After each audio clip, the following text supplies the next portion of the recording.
आप सभी को मेरा नमस्कार। मैथमेटिक्स के रिवीजन क्लास में एक बार फिर से आप सभी का स्वागत है। आज से हम लघु उत्तरीय प्रश्नों की श्रृंखला को करने वाले हैं, तो बिना किसी देरी के शुरू करते हैं। लघु उत्तरीय प्रश्न आपके खंड बा में पूछे जाएंगे। तो ये रहा आपका पहला क्वेश्चन। पहला क्वेश्चन कह रहा है, दो क्रमागत धनात्मक पूर्णांकों का गुणनफल 2 से विभाज्य है। ये कथन सत्य है या असत्य, कारण बताइए। ठीक है, तो सबसे पहले हम आपको बता दें धनात्मक पूर्णांक क्या होते हैं। तो धनात्मक पूर्णांक जो भी प्राकृतिक संख्याएं होती हैं, 1, 2, 3, 4 और ये डॉट डॉट अनंत तक, ये सब धनात्मक पूर्णांक होते हैं। क्या होते हैं? धनात्मक पूर्णांक। अब दो धनात्मक पूर्णांक हैं, अब वो भी कैसे? क्रमागत, यानी जो क्रम से आ रहे हैं। जैसे क्रम से कौन आ रहा है? जैसे 1 और 2 आ रहा है, 2 और 3 आ रहा है, फिर 3 और 4 आ रहा है। ये क्रम से आ रहे हैं। तो देखते हैं इनका गुणनफल क्या आता है। तो अगर मैं 1 गुणे 2 करूँगा तो 2 एक नम 2 हो जाएगा, बिल्कुल सही है। अगर 2 गुणे 3 करूँगा तो 6 हो जाएगा। चलिए एक और ले लेते हैं, 3 गुणे 4 लूँगा तो क्या हो जाएगा? 12 हो जाएगा। एक और ले लो, 4 गुणे 5 तो क्या हो जाएगा? 20 हो जाएगा। आप देख रहे हैं कि जब भी मैं दो धनात्मक और क्रमागत पूर्णांकों को गुणा करता हूँ तो वो सब सम संख्या के रूप में आ रहे हैं। किस रूप में आ रहे हैं? सम संख्या के रूप में। और आप जानते हैं कि जो भी सम संख्या होती है वो 2 से क्या होती है? विभाज्य होती है। मतलब ये कथन क्या हो गया? सत्य। ये कथन हो गया सत्य। अब मुझे लिखना है कारण। कह रहा ना कारण बताइए। कारण कैसे बताएंगे? कारण बताने के लिए मैं आपको यहाँ पे कारण लिखता हूँ। आप कारण क्या होगा? कारण आप लिखेंगे, सुन लीजिए। आप लेंगे दो क्रमागत धनात्मक पूर्णांकों का गुणनफल हमेशा, क्या लिखेंगे? हमेशा, हमेशा एक सम संख्या आती है। एक सम संख्या, एक सम संख्या आती है या होती है, जो भी आप चाहें लिख लें।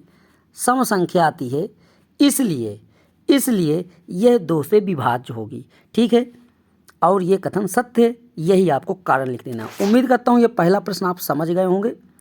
अब मैं आपको बताता हूँ क्वेश्चन नंबर 2। क्वेश्चन नंबर 2 कह रहा है कॉट थीटा बराबर 7/8 दे रहा है। तो 1 प्लस साइन थीटा और 1 माइनस साइन थीटा, इसका यह मान पूछा। बटे में लिखा 1 प्लस कास 1 माइनस कास। सुनिएगा, अगर आप ध्यान से देख पा रहे हो, ध्यान से, तो इस क्वेश्चन को मैं यहाँ बताता हूँ आपको अगली स्लाइड में। ये यहाँ पे आपको क्वेश्चन कह रहा है, ये आपका ख नंबर है, थोड़ा समझिएगा, ध्यान से समझिएगा। इसमें लिखा कॉट थीटा का मान दिया है। कॉट थीटा का मान 7/8 दिया है। पूछ क्या रहा है हमसे? पूछ रहा है 1 प्लस साइन थीटा और ब्रैकेट में 1 माइनस साइन थीटा। इस तरह आप क्वेश्चन को लिखेंगे पहले, ठीक है ना? 1 प्लस, क्योंकि ये 2 नंबर क्वेश्चन है, और जब 2 नंबर क्वेश्चन तो आपको सॉल्व करना पड़ेगा। आपको सॉल्व करना पड़ेगा। 1 माइनस काट थीटा। सुनिएगा, यहाँ से क्या होगा? 1 प्लस साइन थीटा और 1 माइनस, ये ए प्लस बी और ए माइनस बी।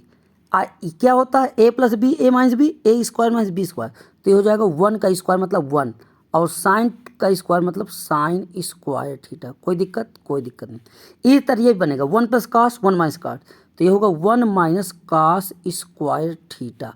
अब सुनिएगा बहुत ध्यान से, 1 माइनस साइन स्क्वायर थीटा क्या होता है? Cos square. ये कैसे पता?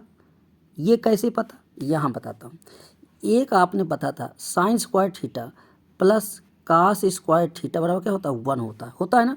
तो जब साइन उधर जाएगा तो कास स्क्वायर थीटा बचेगा, और जब साइन उधर जाएगा, जब साइन उधर जाएगा तो 1 माइनस कास स्क्वायर थीटा बचेगा, और जब कास स्क्वायर जाएगा तो इधर साइन स्क्वायर थीटा बचेगा।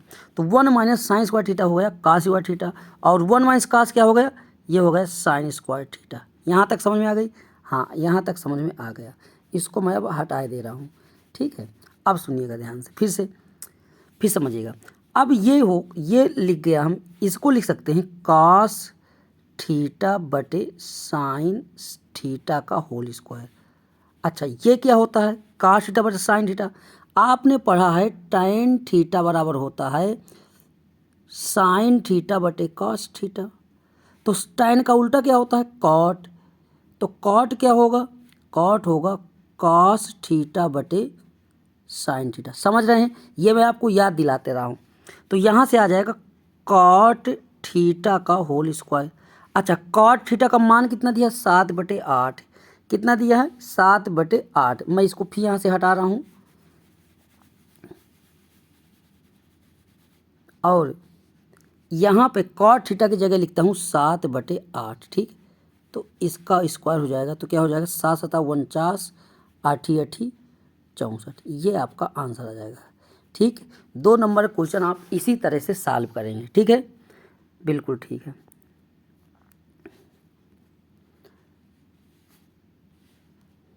अब देखते हैं अगला क्वेश्चन। ये 2 क्वेश्चन हो गए, अब आपका तीसरा क्वेश्चन। तीसरा क्वेश्चन क्या कह रहा है, एक शंकुआकार बर्तन है। शंकुआकार मतलब शंकु के आकार का, ठीक है ना, शंकु के आकार, जिसका आंतरिक व्यास 10 सेंटीमीटर है। व्यास 10 है तो त्रिज्या कितनी हो जाएगी, 5। ऊंचाई 24 सेंटीमीटर है। पानी से भरा है।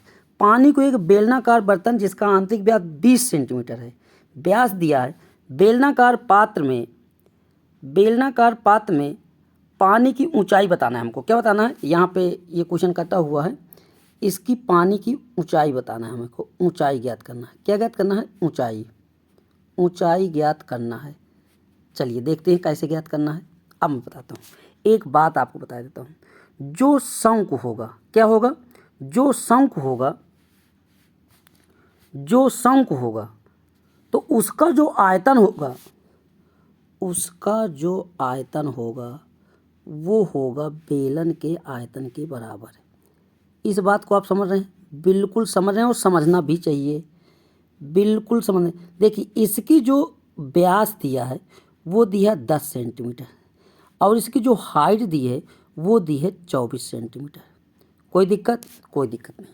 अच्छा, बेलन की जो त्रिज्या दी है, यानी व्यास दिया है, वो दिया है d = 20 सेंटीमीटर। कितना दिया है, 20 सेंटीमीटर।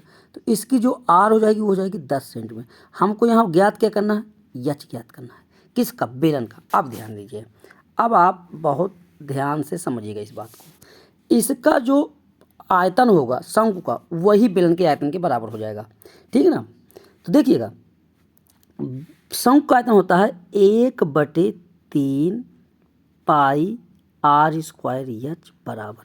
बेलन का होता है पाई r² h। ठीक, अब सुनिएगा, 1/3 पाई को मैं पाई लिख रहा हूँ, r की जगह में इसकी d 10 है तो इसका r क्या हो जाएगा, इसका r हो जाएगा 5। तो यहाँ से गुणे 5 स्क्वायर हो जाएगा और h की जगह में हो जाएगा 24 बराबर। पाई की जगह में पाई रहेगा, r की जगह में आएगा 10 स्क्वायर और h की जगह में h, क्योंकि मुझे h ज्ञात करना है। ध्यान समझिएगा, ये पाई और ये पाई आपस में कट जाएंगे। 3 8 24 भी आपका कट जाएगा यहाँ पे। तो 5 बचा, यहाँ पे 25 बचा और यहाँ पे 8 बचा। अब देखिएगा, यहाँ 10 दहम 100 बचा और यहाँ h बचा। 100 इसके नीचे आ जाएगा। वैसे मैं चाहूँ तो 25 चौको 100 यहाँ काट सकता हूँ और यहाँ से 8/4 लिख सकते हैं। ठीक है, और लिखना भी चाहिए। तो यहाँ से 4 दूनी 8, यच आ जाएगा 2।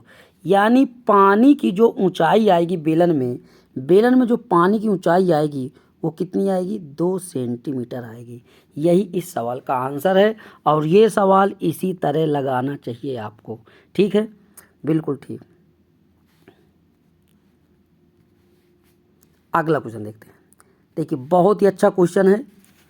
इसमें समांतर माध्य ज्ञात करना। क्या ज्ञात करना, समांतर माध्य। देखिए, कुछ कॉलम मैं यहीं पे इसके बनाए ले रहा हूँ। ये वर्ग अंतराल है। क्या है, वर्ग अंतराल है। तो इसका मैं सबसे पहले ऐसे थोड़ा सा कॉलम बनाना पड़ेगा मुझे। ये इसी में ऐसे, ये ठीक है ना।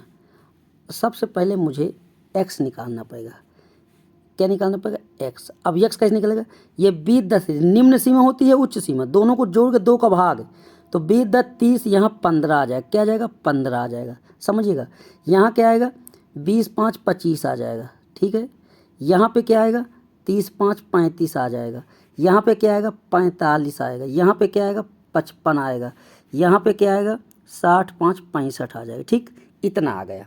अब सुनिएगा, ये जो बारंबारता है ना, ये यफ है। क्या है, यफ है। इसी को यफ आई भी कहीं कहीं बोल देते हैं। अगर आप यफ लिखते हैं तो कोई दिक्कत नहीं है। और ये आपका यक्स आई है और ये यक्स है। अब इन दोनों का गुणा होगा, क्या होगा, तो इसको मैं लिखता हूँ एफ आई और यक्स आई। अब देखिए 15 का 2 में गुणा तो 15 दूनी 30, 25 सत्ते होता है 175। अब 35 गुणे 12 करना है तो 12 पंचे 60 के 0 हासिल 6। अब बात नहीं 36 और 36 6 42 420 ये आ गया। ठीक है। अब 15 का गुणा 45 में, 15 पचे 75 के 5 हासिल 7, 15 चौको 60 6 60, 15 पचे 75 7 है ना, तो ये 7 67 हो जाएगा। ठीक है। 15 पचे 75 7, 15 चौको 60 और 7 सही है। 8 पंचे 40 के 0 हासिल 4, 8 पंच 40 और 4 44 ये आया। 6 का गुणा होगा 6 पंचे 30 3, अच्छा 6 36 3 39 ये लो। अब देखिएगा यहाँ पे आता है, यहाँ पे आपको सिग्मा एफ लिखना पड़ेगा, ये जोड़ के यहाँ पे, ठीक है ना, यहाँ पे जोड़ के। तो जब जोड़ेंगे 7 2 9, 2 और 7 9, 9 12 21, 21 15 36, 36 44 6 50, कितना हो गया 50, ये हो गया 50। इसको जोड़ना पड़ेगा। जब आप इसको जोड़ेंगे ना, इसको जब आप जोड़ेंगे तो इसको लिखा जाता है सिग्मा एफ आई एक्स आई। और जब आप इसको जोड़ेंगे तो ये आएगा 2130। ठीक है। समझ ज़्यादा ना लगे इसलिए मैं इसको डायरेक्ट लिख दिया हूँ, 3130 आएगा। और सिग्मा यफ आपको अभी निकाल के दिया 50। ठीक। अब जो इसका समांतर माध्य आएगा, ठीक है, जो इसका समांतर माध्य आएगा वो मैं बताता हूँ क्या आएगा। समांतर माध्य का आप फार्मूला पढ़ चुके हैं, एक्स बार होता है, क्या होता है एक्स बार, और सिग्मा एफ आई एक्स आई, ठीक, बटे सिग्मा एफ होता है, यही होता है। अब सुनिएगा, सिग्मा एफ आई एक्स आई का मान हम निकाले 2130 और इसका मान निकाला 50। अब सुनिएगा ध्यान से, ये जीरो यहाँ से कट जाएगा। अब जब हम भाग देंगे तो 5 चौको 20, एक बचा, 3 उतारा लेंगे 13 हो जाएगा, तो 5 9 10 2 बार जाएगा, फिर 3 आएगा, 5 छक्का 30। यहाँ से जो इसका समांतर माध्य आएगा वो कितना आएगा, समांतर माध्य आएगा 42.6 आएगा। ठीक, यही इसका आंसर होगा। ठीक है, उम्मीद करता हूँ समझ गए होंगे। अब देखिए अगला क्वेश्चन, इसका वीडियो थोड़ा सा लंबा होगा क्योंकि इस क्वेश्चन को सॉल्व करने में समय तो लगेगा। ठीक है, ये क्वेश्चन ऐसे डायरेक्ट नहीं लगाए जा सकते, इनको सॉल्व करना पड़ेगा। ये कह रहा बिंदु -4 और 6, ये -6 10 और 3 8 को जोड़ने वाले लेखन किस अनुपात में, हमको अनुपात बताना है। ठीक है ना, तो देखिएगा जब अनुपात बताना है तो हम इसको थोड़ा सा ऐसे लगाते हैं। ये पॉइंट यहाँ पे ए है और ये पॉइंट यहाँ पे बी है। ठीक है, ए के कोऑर्डिनेट क्या हैं, ए के कोऑर्डिनेट है -6 और 10। ठीक, ये, और बी के क्या हैं, बी के हैं 3 -8। ठीक, आप समझिएगा, इसके जो ये अनुपात में विभाजित करता है, इसके कोऑर्डिनेट है -6 और -4 और 6। ठीक, मुझे पता नहीं है किस अनुपात में विभाजित कर रहा है, लेकिन मैं मान रहा हूँ कि ये के अनुपात 1 में विभाजित करते हैं। और सुनिए, जब हमें अनुपात ज्ञात करना हो तो हम ऐसे ही मानते हैं। आपको पता है कि इसका के का गुणा ऐसे होता है और 1 का गुणा ऐसे होता है, बिल्कुल जानकारी आपको है। तो मैं यहाँ से यक्स निकालता हूँ। क्या निकालता हूँ, यक्स। तो जब यक्स निकालूंगा तो के गुणे 3 हो जाएगा। ठीक है, अब देखिएगा के गुणे 3 हो जाएगा। अब जब इधर जाऊंगा तो ये प्लस का 1 गुणे -6 हो जाएगा, और नीचे क्या होगा, ये होगा के प्लस 1 होगा, बिल्कुल सही है, बराबर किसके बराबर होगा, ये -4 के बराबर, क्योंकि यक्स है ना। तो अब देखिए यहाँ से आएगा 3 के -6 आएगा, 3 के -6, और यहाँ से आएगा -4 और ये के प्लस 1 का उधर गुणा हो जाएगा। ठीक है, अब थोड़ा सा मुझे ऊपर से इरेज करना पड़ेगा, इसलिए कि ऐसे सॉल्व ना होंगे। अब देखिएगा यहाँ से 3 के -6 तो ये हो गया, और इधर से -4 के और -4 ये हो गया। अब सुनिएगा ध्यान से, मैं 4 के को इधर ला रहा हूँ तो 4 प्लस का हो जाएगा, तो 3k प्लस 4k, कोई दिक्कत नहीं। माइनस का 4 प्लस का 6, यहाँ तक तो बात सही हो गई। अब यहाँ 7k आएगा और यहाँ 2 आएगा, ठीक है। अब देखो मैं इसको कैसे लिख रहा हूँ, इसको लिख रहा हूँ k/1 और ये 2/7 हो जाएगा। हमारा अनुपात k/1 था ना, हमारा अनुपात क्या आ गया 2/7। यही आपका आंसर हो गया। क्या हो गया, यही आपका आंसर हो गया। उम्मीद करता हूँ बेटा क्वेश्चन समझ गए होंगे और इस क्वेश्चन को 1 से 2 बार जरूर लगाइएगा, आपको सफलता अवश्य मिलने वाली है, ठीक है। अब अगला क्वेश्चन देख लेते हैं। अगला क्वेश्चन क्या है, k का मान ज्ञात कीजिए। k का मान ज्ञात कीजिए अगर ये संरेख हैं। क्या हैं, संरेख हैं। तो a का मान क्या है 2 3 है, b का मान क्या है 4k है, c का मान क्या है 6 और -3, ठीक है। इसको भी हम अगली स्लाइड में देखने वाले हैं। अब देखिए यहाँ पे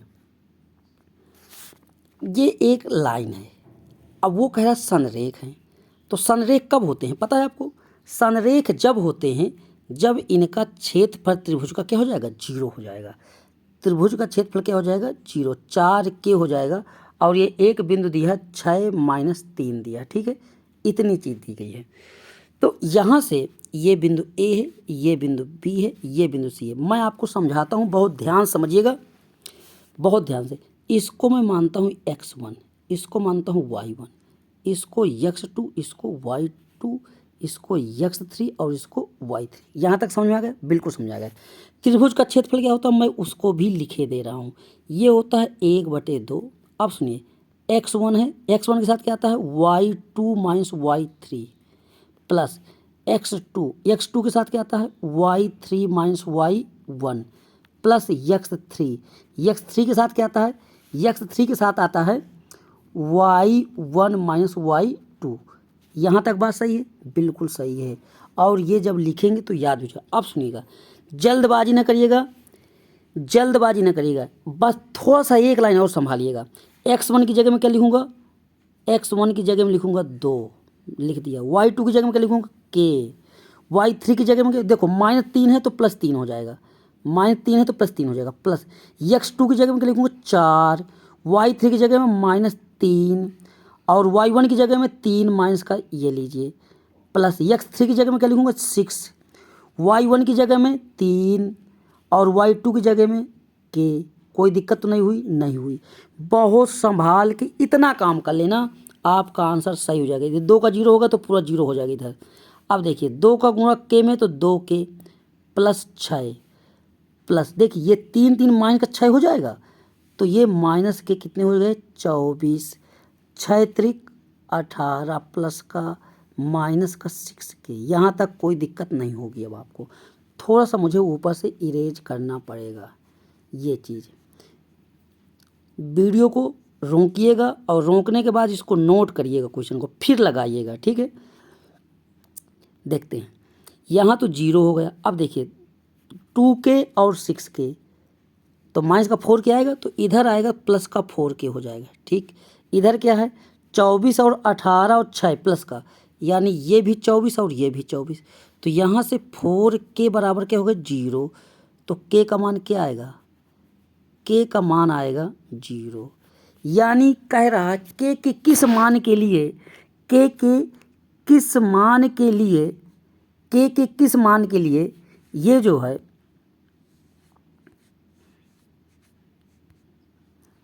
k के किस मान के लिए ये संरेखीय हैं, मतलब एक रेखीय हैं। तो k का मान क्या निकल के आ गया 0 आ गया, k का मान क्या आ गया 0। दोस्तों वीडियो यहीं पे ख़त्म करते हैं। उम्मीद करता हूँ आपको समझ में आएगा होगा। बहुत बहुत धन्यवाद और नमस्कार।